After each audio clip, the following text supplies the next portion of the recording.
ഹരേ കൃഷ്ണ. രാധേ രാധേ. ഇന്ന് നമ്മുടെ ഉണ്ണിക്കണ്ണൻ്റെ ഏറ്റവും പ്രിയപ്പെട്ട രാധാറാണിയുടെ ഒരു കുഞ്ഞു കഥയാണ് നമുക്ക് പറഞ്ഞു തരുന്നത്.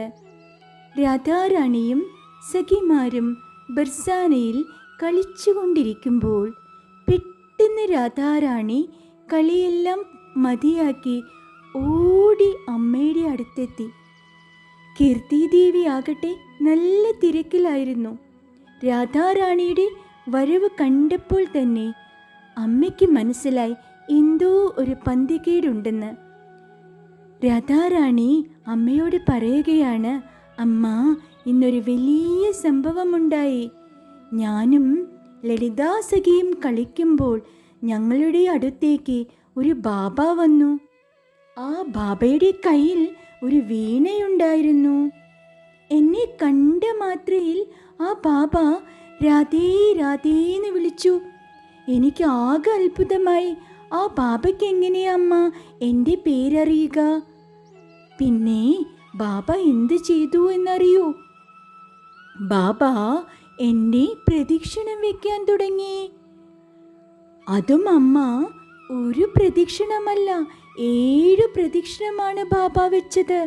ഓരോ പ്രദക്ഷിണം വെക്കുമ്പോഴും രാധേ രാധേ എന്ന് വിളിച്ചുകൊണ്ടിരിക്കുകയായിരുന്നു.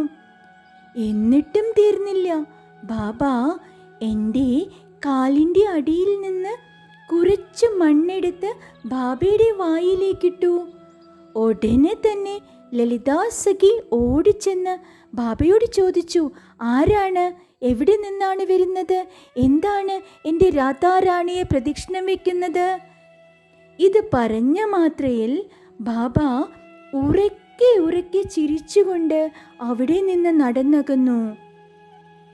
അമ്മ, ആരാണീ ബാബ? അമ്മ ഒന്ന് പറഞ്ഞു തരുമോ, ആരാണീ ബാബയെന്ന്?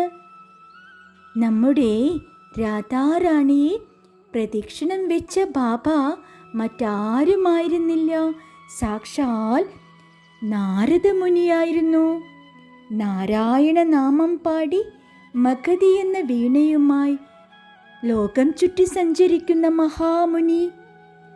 സാക്ഷാൽ ശ്രീകൃഷ്ണ ഭഗവാൻ തന്നെയാണ് രാധാറാണി എന്നറിഞ്ഞിട്ടായിരുന്നു നാരദമുനി രാധാറാണിയെ പ്രദക്ഷിണം ചെയ്തത്.